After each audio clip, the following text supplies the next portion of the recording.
히브리서 5장 7절부터 10절까지 하나님의 말씀은 히브리서 5장 7절로 10절까지를 교독하시겠습니다. 그는 육체에 계실 때에 자기를 죽음에서 능히 구원하실 이에게 심한 통곡과 눈물로 간구와 소원을 올렸고 그의 경외하심을 인하여 들으심을 얻었느니라. 그가 아들이시라도 받으신 고난으로 순종함을 배워서 온전하게 되었은즉 자기를 순종하는 모든 자에게 영원한 구원의 근원이 되시고 함께 멜기세덱의 반차를 좇은 대제사장이라 칭하심을 받았느니라. 아멘. 끝까지 이 성회에 열심으로 주님을 사모하며 나온 여러분 심령을 우리 하나님이 사랑하시고 그의 오른손으로 끝까지 붙드시기를 예수 이름으로 축원합니다. 우리 하나님이 내 영혼을 그의 피로 구원하신 것 이뿐만 아니라 이제 그가 우리 말을 들으시고 우리와 일생 동안 함께 하시는 것이 얼마나 귀한지 모릅니다. 우리는 한 주간 동안 하나님이 내 말을 들으시게 합시다 라는 주제를 가지고 새벽에 기도하고 있는데 그 기도에 여러 가지 장애 중에 하나가 뭐냐면 마음에 의심치 아니하면이라고 어제 말씀드렸습니다. 믿음이란 의심하지 않는 것이다 라고 주님이 친히 가르치셨습니다. 마음에 믿고 의심하지 아니하면 신앙생활 가운데에서 의심만큼이나 우리 영적 생활을 흐리게 하고 우리 담대함을 흔들어 버리는 것이 또 없을 것입니다. 그래서 의심은 버려야 한다. 곧 믿음을 가져야 한다. 우리 서로 한번 번갈아합시다. 의심은 버려야 한다. 여러분 몫을 하시기 바랍니다. 믿음을 가져야 한다고 하세요. 지금은 거의 비몽사몽간이나 이해하니까 믿음은 가져야 한다. 의심은 버려야 한다. 하나님께서 우리에게 원하시는 것이 바로 이것입니다. 그래 히브리서 11장 6절에도 믿음이 없이는 기쁘시게 못하나니 우리가 아무리 예쁘게 화장하고 온 것 그것이 주님을 기쁘시게 할 수 없고 우리가 오래 믿었다는 것도 귀한 일이지만은 그것보다 더 그분을 기쁘시게 한 것은 믿음이라. 언제나 하나님 믿음을 기뻐하신다. 부부간에 오랫동안 살면서도 믿음이 있기 때문에 견고한 겁니다. 서로 신뢰하기 때문에 그를 의지하는 것입니다. 하나님과의 관계에 있어서 믿음이 얼마나 중요한가. 그런데 이것은 의심을 하지 않는 것이다. 하지만 인간에게 의심만큼 큰 장애물이 없는데 그 의심의 본질이 뭐냐면 자기 생각이라는 것입니다. 내 생각 자체가 의심이에요. 원래 인간은 아담 이후에 모든 인류는 하나도 예외가 없이 하나님과 원수가 되었다고 성경에 말씀했고 그것은 곧 육신의 생각 때문이라고 말했습니다. 육신의 생각이란 순수하게 하나님의 은혜가 개입하지 않은 생각을 말합니다. 하나님이 터치하지 않고 하나님이 붙드시지 않는 생각들 그게 한마디로 육신의 생각입니다. 다른 말로 하면 자연적인 나의 생각 이게 육신의 생각이고 이것이 의심을 낳는 원인입니다. 하나님 말씀 앞에 의심을 가져오는 가장 숨길 수 없고 분명한 원인이 뭐냐? 자기 생각입니다. 다른 건 몰라요. 사람들은 잘 믿고 마음이 착할지라도 진리에 대해서만은 인간의 자연스러운 자기 생각은 하나님과 원수가 됩니다. 다시 말해서 하나님의 말씀을 믿을 수 없고 믿지 아니하고 오히려 그 말씀과 멀어질 수밖에 없는 본질적인 특성이 있습니다. 기름과 물 섞이지 않죠. 기름 색깔이 아무리 투명하다 하더라도 그것이 무리하지 않습니다. 그러니까 하나님 말씀을 들을 때에도 지금 기름과 물같이 내 생각은 내 생각이고 하나님은 하나님 생각이고 이런 갈등 속에서 영적 생활하는 것은 참 불행한 일이에요. 과연 그렇게 해서 나중에 이 땅을 떠날 때 과연 내가 주님 나라에 들어갈 수 있다고 확신할 수 있을까? 우리는 때때로 훈련돼 가지고 예수 믿으시면 아멘 하세요. 그러면 아멘 합니다. 그래서 신자들은 할렐루야 그러면 자동으로 아멘 나오게 돼 있어요. 그것처럼 나는 구원받았습니다. 아멘. 이런 말을 반복해서 습관적으로 나올지 몰라요. 그러나 그 마음속에 자기 생각과 하나님 생각이 물과 기름처럼 되어 있다면 과연 그 사람은 이 땅을 떠날 때 주님 나라에 갈 수 있을까? 입으로만 따삭거리면서 나 예수 믿는다고 예수가 나의 주라고 말했다고 해서 과연 그가 구원이 있을까? 왜? 성경은 말로 신앙은 것도 중요합니다만 그 전 단계 마음으로 믿어 그랬어요. 마음으로 믿지 않고 말하는 것은 배우들이 참 잘합니다. 영화 배우들은 얼마나 충실하게 연기하는지 가족 관계도 아니에요. 형제도 아닙니다. 그런데 마음에도 없는 말 하죠. 마음에도 없는 행동을 합니다. 그래서 심지어는 보는 사람들이 착각할 정도로 야 진짜 같이 연기한다 그러죠.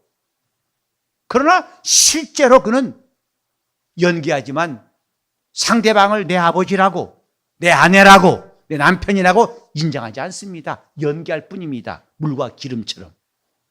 그래 극중인물과 자기 캐릭터는 아무리 흡사하게 연기했다 할지라도 그 인격과 극중인격은 같지 않습니다. 그게 바로 가면 쓰는 거예요. 그게 외식이에요. 물과 기름처럼 하나님의 생각과 내 생각은 다릅니다. 그걸 같다고 잠깐 여러분이 스스로 최면 걸어도 최면 깨남은 역시 같다는 알 것입니다. 마음에 가득한 의심, 이것이 신앙생활을 병들게 합니다. 자기 스스로를 착각하게 만듭니다. 그런데 이 의심을 버리는 방법이 뭐냐? 자기 생각을 이기는 거예요. 그럼 자기 생각을 어떻게 이길 수 있느냐? 딱 하나밖에 없어요. 그분을 많이 생각한 사람만 자기 생각을 이깁니다. 이것은 누구한테 꾸을 수도 없고 각각 자기가 하나님 앞에서 얻어야 할 것들입니다. 그래서 복 있는 사람은 하나님의 율법을 즐거워하여 주야로 그 말씀을 묵상하는 자로다라고 말했습니다. 지금 저와 여러분이 힘써야 할 게 바로 그거예요. 의심하지 않겠다고 하는 다짐 소용없습니다. 지금 중요한 것은 의심을 버리려면 그분과 사귀는 겁니다. 그분과 사귀되 어떻게? 그분을 참 많이 생각하는 사람. 하루 가운데에서 여러분이 그분을 많이 생각할수록 그분과 사귐이 있고 그 사람만이 의심을 이길 수 있습니다. 단번에 의심을 지워버린 약이 있을까? 천만의 말씀입니다. 물론 우리가 성령 받아서 은혜 받아서 큰 감동, 정말 모든 게 새로워 보이죠. 그러나 그렇게 은혜 받았다 할지라도 그때부터 하나님과 사귀는 일이 시작되어야 그 은혜가 유지가 되고 더 나갈 수 있죠. 그 상태에서 더 이상 나가지 않으면 어느 순간에 믿음은 식어버리고 은혜에서 멀어지는 것 여러분 다 경험했을 거예요. 그래서 영적 생활하자는 것입니다. 주님을 생각하자는 것입니다. 그가 어떤 분임을 누구신가를 끝까지 계속해서 알려고 하고 그분을 가까이 하고 그분과 말하려고 하고 그분의 말씀을 들으려고 하고 그분을 체험하려고 하고 한마디로 주님을 생각하려고 하라 이 말입니다.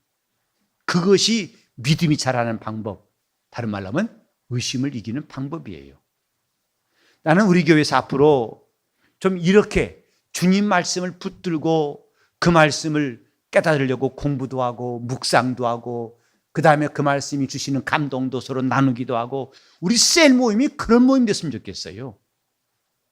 만나서 오랜만이야, 밥 잘 먹어서 어디 가면 좋은 곳 살 수 있어, 이런 잡다한 이야기 아니라 내가 주님 만난 이야기, 내가 주님 말씀을 듣고 그분이 내게 주신 감동을 말하고 그 은혜를 나누는 시간들이 점점 많아졌으면 좋겠습니다. 그건 여러분 영혼도 중요하고 그 셀 전체에 어마어마한 유익이 있습니다. 주님과 사귀자. 그래야 그분을 생각할 수 있습니다. 우리는 사랑하는 사람 생기면 온통 그 사람만 생각나죠. 그때는 누가 껴들 수가 없어요. 누가 의심을 줘요. 야, 그 사람 포기해. 그 나쁜 사람이야. 사기꾼 같이 생기지 않았니? 아니, 멋있어 생겨서 사기꾼이라니까. 잘 봐봐. 해도 그 말이 귀 안 들리죠. 그래서 콩값, 무슨 값을 지었다고 그러지? 눈꺼풀인지 콩꺼풀인지 눈곱인지 모르겠지만은 뭐가 씌었다는 거죠. 의심이 안 들어오죠. 여러분 이미 경험했어요. 의심이 없는 게 어떤 방법으로 가능한지. 다 같이 주님을 생각하자. 주님을 많이 생각한 사람, 이 사람은 의심을 이길 수 있습니다. 이것은 누가 더 많이 주님을 찾고 주님의 말씀을 묵상하고 그 말씀을 깨달으려고 하고 진리를 알려고 하고 말씀을 붙드는가. 바울처럼 그래서 하나님 말씀에 붙잡혀서 예수를 그리스도라 밝히 준 거 아니라, 내가 말씀을 저 백화점 가 쇼핑하듯이 이 말씀 사오고 이 말씀 끌어들인 게 아니라 아예 그 말씀이 자기를 붙잡아 일하시더라고 그랬어요. 그러니 바울 사도가 평소에 얼마나 주님 말씀을 의지하고 그 말씀에 자기를 길들이려고 애썼을까 생각해 보십시오. 우리는 지금 의심을 이기려는 고행하지 마세요. 의심하지 말아야지. 의심하면 안 된다는데 그렇게 한 사람은 더 이상 진전이 없습니다. 주님을 생각하세요. 내 생각이 의심입니다. 주님 생각이 믿음이에요. 그 대표적으로 우리에게 보는 보이신 이가 예수님이세요. 그는 아버지를 신뢰하신 하나님의 아들 인자셨고, 그래서 그에게는 아버지가 하신 말씀은 오직 예만 되었나니, 아니오가 없이 오직 예만 되었나니. 그는 자동으로 이해하신 게 아닙니다. 그분도 인격이에요. 하나님의 본체신이고 하나님의 아들이십니다. 그분도 아버지와 아들과 성령 삼위 가운데 한 위가 되신 분인데도 그는 아버지께 순종하셨어요. 여기도 그가 순종하신 내용을 말하고 있는데, 그는 육체에 계실 때에 심한 통곡과 눈물로 간구와 소원을 아뢰었다. 왜? 자기를 죽음에서 능히 구원하실 분이라고 인정하였기 때문이다. 우리가 그분과 사귀는, 그분의 말씀을 사모하고 그분을 생각하는 데서 매우 중요한 원칙 하나 있습니다. 우리는 친구와도 사귈 수 있어요. 우리 성도들끼리도 진실로 신앙의 교제를 깊이 해 갈 수 있습니다. 그러나 그 사귐과 주님과 사귐은 근본적으로 다른 게 하나 있습니다. 그는 나보다 크심이라. 아버지는 나보다 크심이라. 그가 하나님을 신뢰하고 또 기도했지만은 그 근본이 뭐냐면, 그 밑바탕은 그는 나보다 크심이니라. 그가 인자로 오신 목적도 바로 그것입니다. 자기를 동등됨을 취할 것을 여기지 않고 낮추어서. 왜? 아버지가 크시다고 인정하고 그에게 순종하시려고. 우리는 지금 아버지가 아들의 말을 항상 들으신 중요한 비밀을 여기서 볼 수 있어요. 왜 아버지는 아들의 말을 들으셨고 아들은 아버지가 내 말을 들으신 줄을 알고 감사했을까? 그는 나보다 크심이라. 우리는 지난 시간까지 여러 가지 중요한 메시지를 들었습니다. 믿음이 있어야 들으시고, 내가 회개할 때 들으시고, 간구할 때 들으신다고 했습니다. 너무나 중요한 내용이 오늘 네 번째입니다. 뭐냐? 그 경외하심을 인하여 들으심을 얻었느니라. 이것이 기도의 본질이에요. 그는 나보다 크시다고 그분을, 아버지를 존중하고 경외하시는 분이었다는 것이, 그래서 하나님이 그 기도를 들으셨다는 것이 성경의 증거입니다. 우리는 과연 지금 주님이 나보다 크시다고 하는 것을 물론 예배 나와서는 말하죠. 찬송할 때는 말할 수 있죠. 천지에 있는 이름 중 귀하고 높은 이름, 나시기 전에 지으신 그 이름 예수. 그러나 실제 삶 가운데에서 그렇게 인정하고 있는가? 주님은 나보다 크시다. 과연 그렇게 우리가 그분을 경외하면서 기도하고 있는가? 친구끼리도 나를 인정해 준 사람에 더 애착이 갑니다. 그를 더 가까이 하고 싶습니다. 우리가 하나님을 인정한다는 게 사실 어떻게 보면 가소롭습니다. 우리가 무엇이길래 하나님을 인정해 주고 인정하지 않고, 오히려 더 정확한 말은 뭐냐면 그분의 크심을 인정하는 겁니다. 나보다 크시다. 그는 능히 이 일을 하실 수 있는 분이다. 야이로의 기도를 주님이 들으신 것도, 야이로는 자기 딸이 죽어가는 이 시점에서 그 누구도 자기 딸을 도울 자가 없지만은 주님은 그 누구와 다른 분이다. 그래서 오셔서 내 딸의 몸을 손에 얹어서 저로 살게 하소서 그랬어요. 주님이시라면 저를 살릴 수 있습니다. 그게 주님을 인정하는 내용이었습니다. 주님께 나와서 놀라운 은혜 입은 사람들의 공통점이 뭐냐? 그를 경외한 거예요. 문둥병자도 말하기를 주여 원하시면 나를 깨끗게 하실 수 있나이다. 그분이 나보다 크시다는 것을, 주님은 이렇게 오늘날도 수많은 그리스도인들이 세계 각처에서 이런저런 사람들이 기도하는 것을 들으실지라도 진정으로 어떤 사람의 소리에 귀를 기울이시는가? 그 소리 속에 주님을 경외한 사람들, 주님을 경외한 사람들에게 주님은 귀를 기울이신 거예요. 역대하 16장 9절에도 하나님의 눈은 온 땅을 두루 감찰하사 전심으로 자기를 향한 자에게, 이건 막연히 열심히 구한다는 게 아닙니다. 온 마음으로 그분께 구할 수 있는 사람이 누구였어요? 그분을 경외한 사람만 그렇게 할 수 있어요. 그분을 진정으로 나보다 크신 분이라고 인정한 사람만, 아무리 형편이 악화가 되고 어려움이 오고 남들은 다 힘이 빠져서 포기한다 할지라도 포기치 않은 이유가 뭐냐?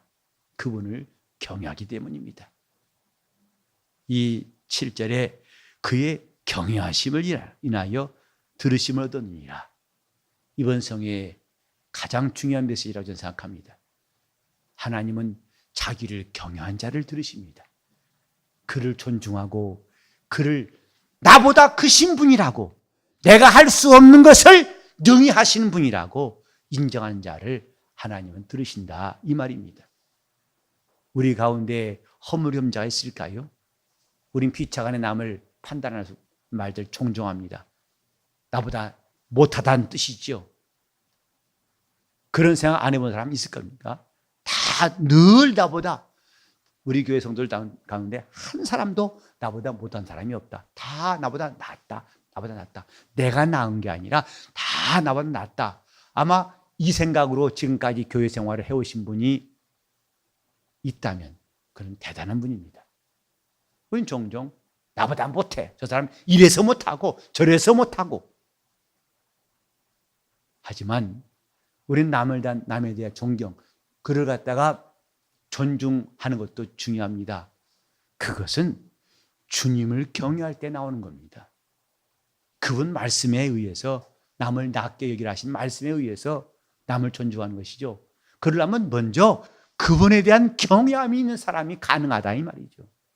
주님은 나보다 크신 분이시다. 여러분이 여러 말을 하는 것보다도 이렇게 주님을 경외하는 마음이 더 중요하다는 사실 이 아침 우리가 다 깨달았으면 좋겠어요. 주님은 자기를 경외한 자를 들으시며 자기를 진정으로 존중하고 자기보다도 크신 분, 요한의 말을 빌자면 우리 마음보다 크신 하나님이라고 했어요. 우리 마음보다 크신 하나님. 이 아침에 우리는 우리 마음보다 크신 하나님을 의지할 수 있는 간호될 수 있기를 예수 이름으로 축원합니다. 통성으로 기도하시겠습니다.